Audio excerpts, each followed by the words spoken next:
Hey y'all, welcome to day 40 of Diary of a Multifaceted Mama. I am thinking today again about duality, and it's just come up for me so often lately. I could go into it, right? Like I could go into it probably for a very long time, and I haven't written as much about it as I want to, and I think that's going to help me reflect more because I know the power of writing. If you are someone that hasn't tried writing to help you process your thoughts and emotions in like a deeper way, I highly recommend it. There's so much science that supports that it helps us to focus, to process, also with memory recall. Like there's so many benefits to it. At first it might seem weird, right? Especially if you don't have a structure or an outline or like a specific method that you know works for you to help you use writing in an effective way. But it's beyond just journaling for the sake of journaling. Like you can really use it to help yourself go deeper. And of course, there's so many benefits to having external support as well, whether it's a therapist, a coach, a mentor, supervisor, blah, blah, blah, blah. Like there's so many benefits to that. I'm not saying one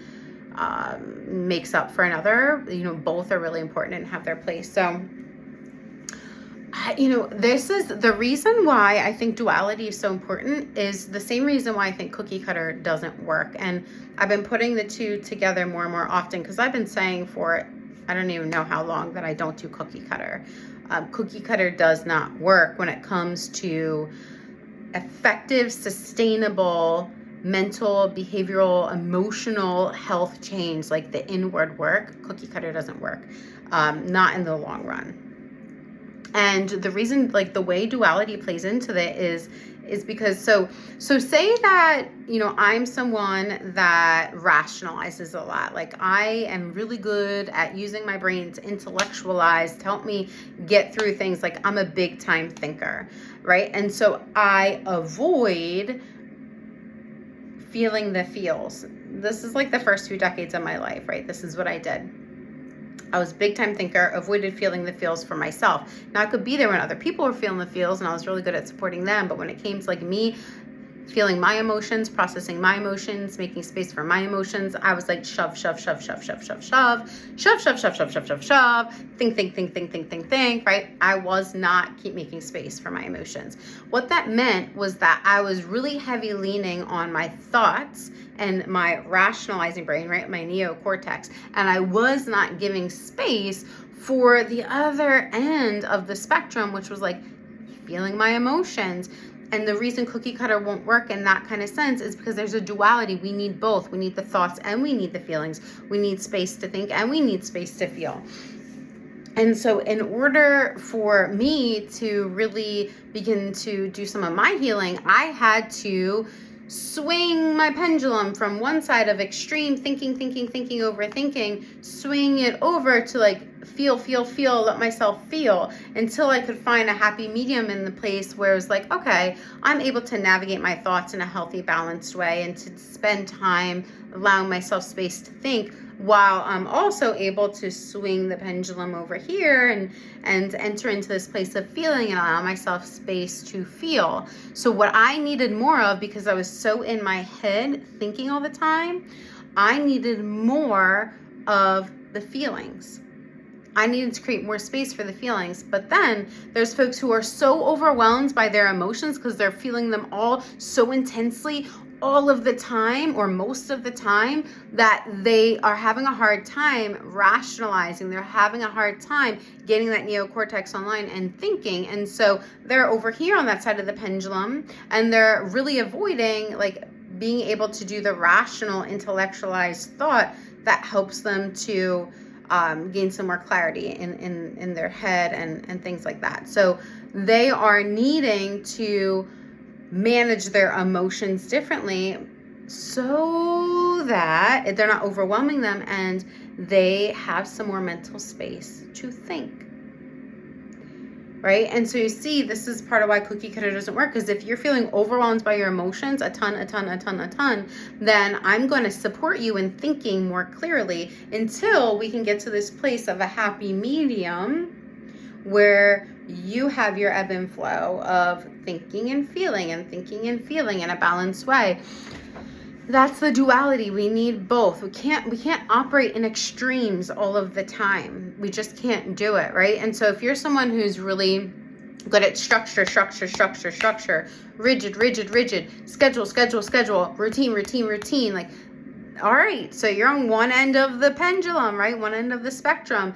But over here, maybe you are someone who's like super flexible, no structure at all, and is just always like, la la la, like it's just all kind of flinging spaghetti at the wall type of thing, right? No structure, free falling flexibility all times, right?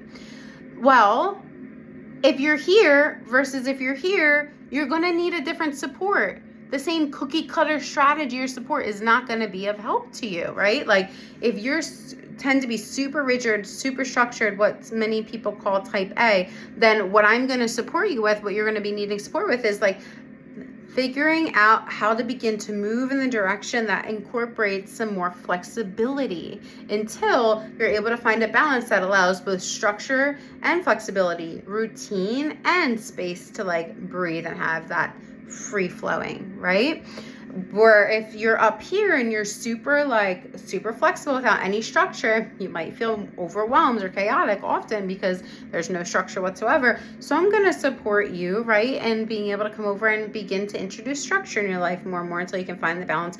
So the duality of things, there being these, two ends of things, two extremes of things, means that we need to be able to embrace both of those things in some kind of what I call the pendulum, as my hands are showing, right? I call it the pendulum. If you're operating on one extreme or the other extreme, that pendulum, when we start to work on it so that it begins to drop, is going to have a lot of momentum. It's going to swing back and forth in an extreme way, right? Until it can find its balance in the middle.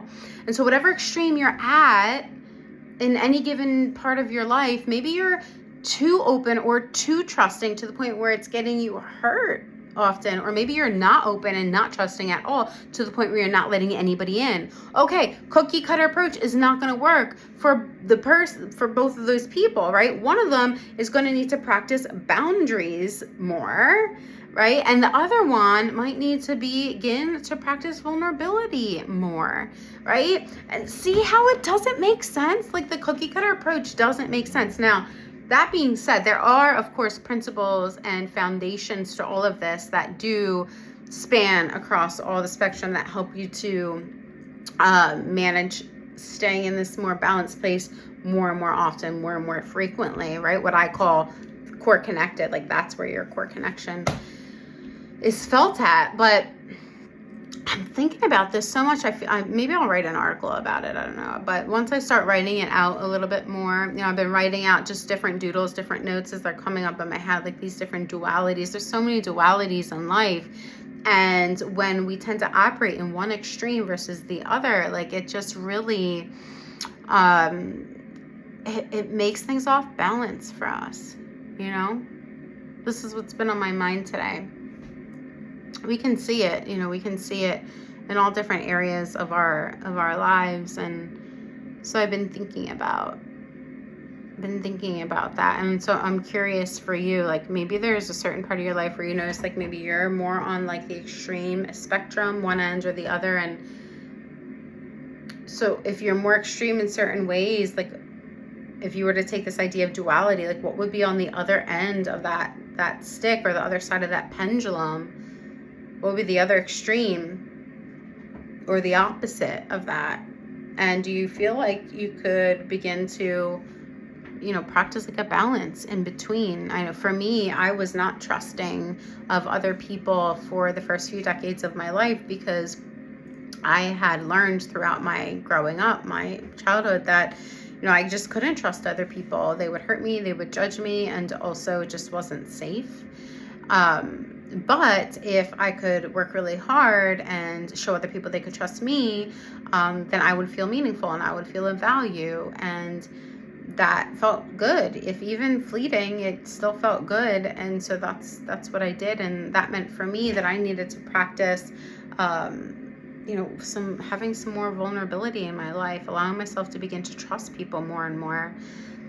And I did have some areas where I was really rigid. I also had some areas where I wasn't, boundaried.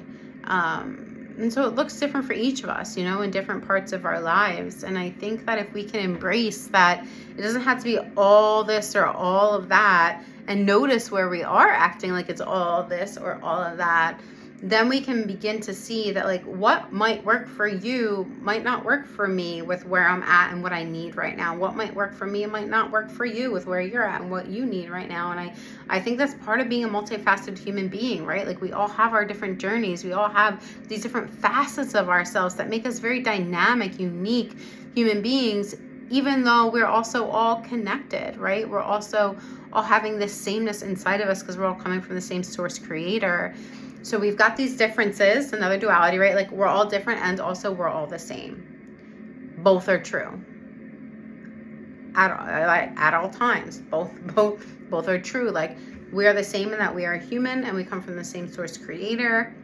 We are connected through that love and that light, that creative energy that flows throughout our bodies, right? That electricity that keeps us alive, like it comes from the same source creator. It flows throughout all living beings. Like we are all connected in that way, and so we are the same in that connection. And also we are all different. My story is my story, and it makes me who I am, and it's different than yours. And so your story is your story. It makes who you are, and it helps you figure out what's meaningful to you in your life. We're different. Both are true. We've got to embrace that both are true. And I think that's part of what we need to remind ourselves of, like, in so many ways. I mean, as parents, I got to remind myself often, my kids are all different ages, from 7 months all the way up to 13 years old. And, we are, as their parent, I am different than them, right? Like I am the adult. I feel that I am responsible for their safety and doing the best I can and supporting them and taking care of them. And also, we're also the same. Like I can learn from them just like they can learn from me. Like they have value to bring to this world and so many gifts and talents and passions that are unique unto them, and yet we both have gifts and talents and passions to share with the world. And so we've got all the sameness and all of these differences. And the more I lean into honoring that,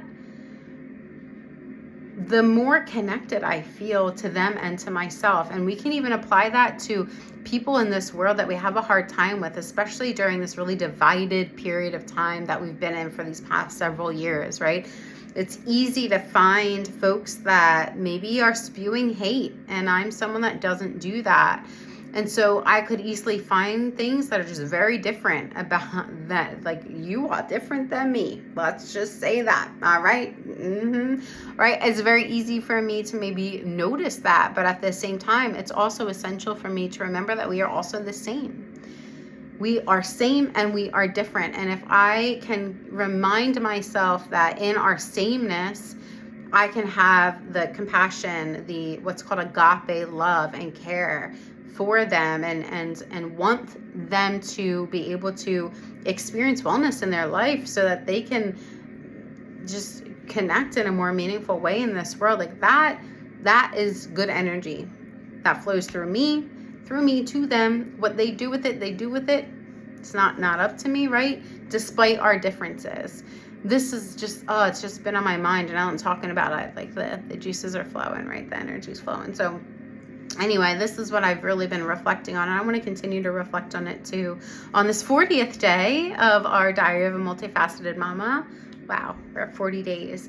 I have made a second commitment to going to day 60, so it'll be interesting to see how far that takes us, where that takes us, what that brings up for you and for me and for all that tune in here. But I'm going to keep reflecting on this. I think this is a juicy one, and there's a lot at the root there for me, I think, to really milk out and gain even more insight from. And I'm going to enjoy continuing to show up for you, and maybe even sharing some more of those insights that come up for me in some palpable and powerful and also practical ways. So thanks for joining me today, y'all. I appreciate it, and maybe you'll find some duality in your day today that helps you gain some perspective. Bye.